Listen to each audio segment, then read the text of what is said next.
बिस्मिल्लाहिर्रहमानिर्रहीम अस्सलामु अलैकुम डियर स्टूडेंट्स। आज भी हम कार्नोफ मैप के टॉपिक को कंटिन्यू कर रहे हैं और आज के लेक्चर में हम simplification of three variable Boolean function using के मैप डिस्कस करेंगे। थ्री वेरिएबल के मैप के अंदर टोटल 2 रोज और 4 कॉलम्स होते हैं। ये आप स्क्रीन पर देख सकते हैं। अगर हम सपोज कर लें कि वो 3 वेरिएबल्स ए बी सी हैं, तो जो रोज हैं 2, इन रोज को हम वेरिएबल ए और इसके कॉम्प्लीमेंट का लेबल देंगे इस तरीके से। फर्स्ट रो ए कॉम्प्लीमेंट, जबकि सेकंड रो का जो लेबल है वो ए है। जबकि जो यहाँ पे 4 कॉलम्स हैं, इनको हम वेरिएबल्स बी और सी और इनके कॉम्प्लीमेंट्स का लेबल देंगे। यहाँ हमने वजाहत के लिए बी और सी को अलग अलग लिखा है, लेकिन लाजमी नहीं है, आप बी सी को एक साथ भी लिख सकते हैं। ये बात ध्यान में रहे कि जो फर्स्ट 2 कॉलम है, इन 2 कॉलम्स के अंदर जो लेबल होगा वो बी कॉम्प्लीमेंट होगा, जबकि लास्ट 2 कॉलम्स के अंदर जो लेबल होगा वो सिंपल नॉर्मल बी होगा। जबकि in case of variable C, जो फर्स्ट और फोर्थ कॉलम है वहां पे आपने लेबल देना है सी कॉम्प्लीमेंट, जबकि सेकंड और थर्ड कॉलम को आपने लेबल देना होगा नॉर्मल सी का। अब आते हैं इन सेल्स के ऊपर। ये जो सेल्स हैं, इन सेल्स के अंदर हमने इन्हीं वेरिएबल्स ए बी सी की प्रोडक्ट टर्म्स लिखनी है। अब मैं सैंपल के तौर पर एक एग्जांपल आपसे डिस्कस कर रहा हूं। आप इस सेल को कंसीडर करें। ये जो फोर्थ सेल है, इसमें जो रो का लेबल है वो ए कॉम्प्लीमेंट है, तो आपने यहाँ पे ए कॉम्प्लीमेंट लिखना है। जबकि कॉलम्स के जो लेबल हैं वो बी और सी कॉम्प्लीमेंट है, तो इस सेल की जो प्रोडक्ट टर्म हो गई है वो हो गई है A complement B C complement. तो बिल्कुल इसी स्कीम पे जो बाकी सेल्स हैं वहां भी आपने ए बी सी की प्रोडक्ट टर्म्स लिखनी होंगी। उम्मीद है ये स्कीम आपको समझ में आ गई होगी। तो अब स्टार्ट करते हैं एक एग्जाम्पल। इस एग्जाम्पल में एक फंक्शन है f1 equal to A complement B C plus A complement B C complement plus A B complement C complement plus A B complement C. Total ये 4 टर्म्स हैं और हमने इस बुलियन फंक्शन को सिंप्लीफाई करना है यूजिंग कार्नोफ मैप। अब यहाँ पे आप स्क्रीन पर देख सकते हैं कि हमने यहाँ पे 2 कार्नोफ मैप बनाए हैं, दोनों ब्लैंक हैं। तो जो पहला कार्नोफ मैप है, इस कार्नोफ मैप के अंदर हम इस गिवन बुलियन फंक्शन की जो भी टर्म्स हैं वो हम यहाँ पर इनके रेस्पेक्टिव सेल्स के अंदर प्लेस करेंगे। तो स्टार्ट करते हैं पहली term A complement B C. अब हमने ए कॉम्प्लीमेंट बी सी को जो इसका रेस्पेक्टिव सेल है वहां पे हमने प्लॉट करना है। तो आप देखें यहाँ पर ए कॉम्प्लीमेंट बी सी जिस सेल में आके प्लेस होंगे वो ये वाला सेल है। यहाँ पे इस सेल के अंदर आप देख सकते हैं कि रो का लेवल ए कॉम्प्लीमेंट है, जबकि कॉलम्स के लेवल बी सी है। अब आते हैं इस सेकंड टर्म पे। सेकंड टर्म में A complement B C complement है, तो हम यहाँ पे देखते हैं कि इसका जो प्रॉपर सेल है वो सेल नंबर 4 है, जहाँ पर रो का लेवल ए कॉम्प्लीमेंट जबकि कॉलम के लेवल बी सी कॉम्प्लीमेंट है। ये दो जो टर्म्स थी ये तो मैंने प्लॉट कर दी हैं। बाकी 2 टर्म्स जो हैं वो आपने पहले खुद गैस करनी है, उसके बाद मैं यहाँ प्लॉट करूंगा। तो अब आते हैं थर्ड टर्म पे, जो है A B complement C complement. तो आप जरा गैस करें कि ये किस सेल में प्लेस हो रही है।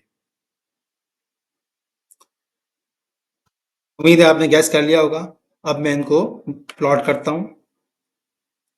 उम्मीद करता हूँ कि आपने बिल्कुल सही गैस किया होगा।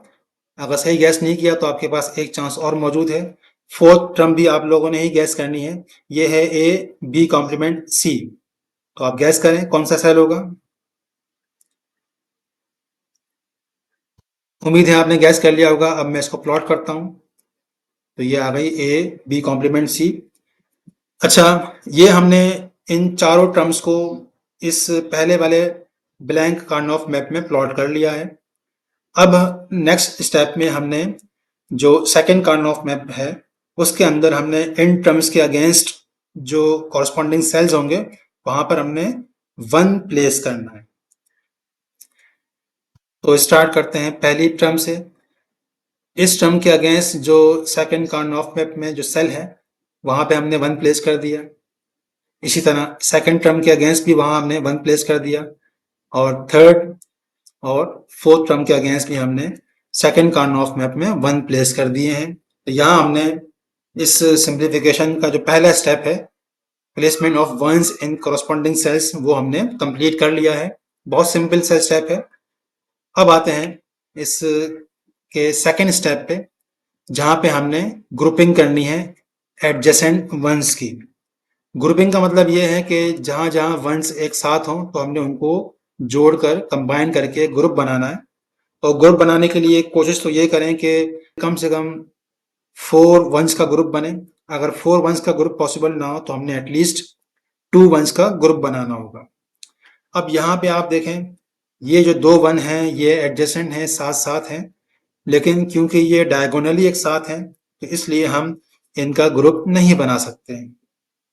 तो ग्रुप बनाने के लिए हमने या तो हॉरिजॉन्टल या वर्टिकल जो वंस होंगे उन्हीं का ग्रुप बनाना होगा। यहाँ पे आप देख सकते हैं कि 2 horizontal groups of ones possible हैं।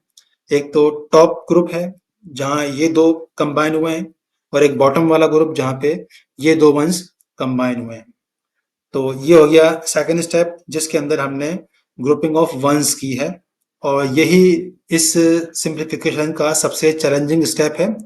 और इसी स्टेप की मजीद एक्सप्लेनेशन के लिए मैं नेक्स्ट वीडियोस में कुछ और चैलेंजिंग एग्जांपल्स भी डिस्कस करूंगा।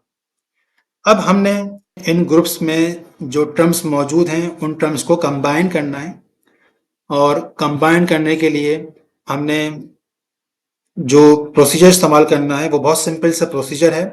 हमने सिंपली उस वेरिएबल को एलिमिनेट करना है जो कि उन टर्म्स के अंदर दोनों फॉर्म्स के अंदर हो, यानी नॉर्मल फॉर्म के अंदर भी हो और कॉम्प्लीमेंटेड फॉर्म के अंदर भी हो।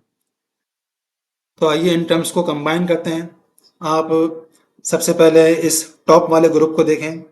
यहाँ इन दोनों वंस के अंदर ए कॉम्प्लीमेंट ही इस्तेमाल हुआ है और साथ में बी अपनी नॉर्मल फॉर्म में इस्तेमाल हुआ है।